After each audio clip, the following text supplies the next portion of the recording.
সুনামগঞ্জের সাহেববাড়ির ঘাট, তেঘরিয়া বালুর মাঠ, মল্লিকপুর লঞ্চঘাট, ওয়েজখালী এলাকা থেকে প্রতিদিন সকালে অসংখ্য হাউসবোট পর্যটকদের নিয়ে টাঙ্গুয়ার হাওর, গোলাবাড়ি, নীলাদ্রি লেক, জাদুকাটা নদী, বারিকটিলা, শিমুলবাগান, লালঘাট ঝর্ণা সহ বিভিন্ন পর্যটন এলাকায় ঘুরে বেড়ায়। এরপর ট্যাকেরঘাট এলাকায় হাউসবোটে রাত্রি যাপন করেন পর্যটকরা। 2 দিন 1 রাত পর্যটকরা হাউসবোটে চড়ে এসব পর্যটন এলাকা ঘুরে বেড়ান। গোলাবাড়ি ওয়াচ টাওয়ার এলাকায় তারা হাওরের পানিতে নেমে সাঁতারও কাটেন।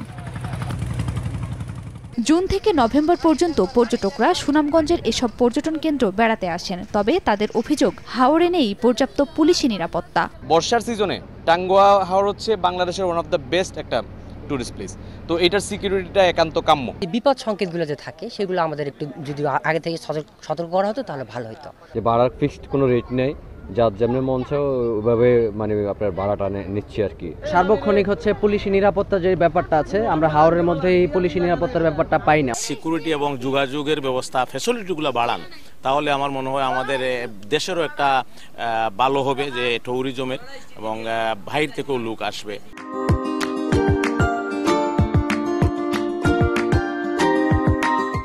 অবশ্য পুলিশ সুপারের দাবি, পর্যটকদের নিরাপত্তায় যৌথভাবে নৌ পুলিশ ও তাহিরপুর থানা পুলিশ কাজ করছে। আপনারা টাঙ্গুয়ার হাওর ভ্রমণ করতে গিয়ে যদি কোনো প্রতিকূল পরিস্থিতির সম্মুখীন হন, সেক্ষেত্রে আমাদের বিভিন্ন নাম্বার ডিসপ্লে করা আছে পুলিশ সুপার থেকে বিভিন্ন পদমর্যাদার।